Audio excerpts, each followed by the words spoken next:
ഞാൻ വിളിച്ചത് നിലവിൽ ഈ സ്വർണ്ണപ്പാളിയാണല്ലോ ഇപ്പോഴത്തെ ഒരു ചർച്ചാ വിഷയം.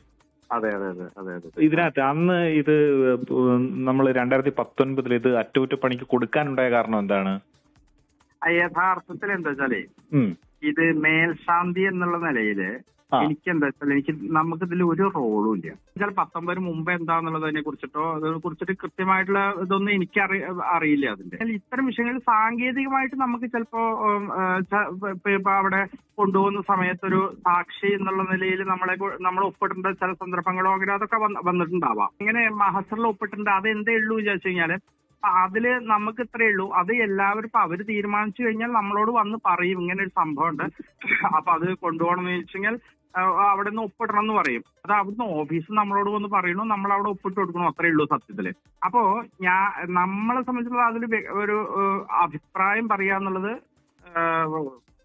ഒരു അനൗചിത്യമായിട്ടുള്ള കാര്യമായിട്ടാണ് എനിക്ക് തോന്നുന്നത്. ഗുരുതരമായിട്ടുള്ള വീഴ്ചകളാണ് ദേവസ്വം ബോർഡിന്റെ ഭാഗത്തു നിന്നുണ്ടായിട്ടുള്ള വിവരങ്ങളാണ് പുറത്തു വരുന്നത്. ഏറ്റവും പ്രധാനമായും ഈ 2019 ഈ രീതിയിൽ സ്വർണ്ണപ്പാളികൾ കൈമാറ്റം ചെയ്യുമ്പോൾ അതിൽ പങ്കെടുക്കേണ്ട ഏറ്റവും പ്രധാനപ്പെട്ട ഉദ്യോഗസ്ഥനായ തിരുവാഭരണ കമ്മീഷണർ, അത് ബൈജു ആണ്. തിരുവാഭരണ കമ്മീഷണറായ ബൈജു അന്നത്തെ ആ ചടങ്ങിൽ പങ്കെടുത്തില്ല. ഒപ്പം തന്നെ ആ മഹർസറിൽ ഭാരം ഒക്കെ തന്നെ അളന്നു തൂക്കുന്ന പരിപാടിയിൽ അത് തിരിച്ചു കൊണ്ടുവന്നത് 2019 കൊണ്ടുപോയത് ജൂലൈ മാസത്തിലാണ്, തിരിച്ചു കൊണ്ടുവന്നത് സെപ്റ്റംബർ മാസത്തിലാണ്. ഈ രണ്ട് യോഗത്തിലും ഈ തിരുവാഭരണ കമ്മീഷണർ പങ്കെടുത്തില്ല, മഹസറിൽ ഒപ്പിട്ടിട്ടില്ല.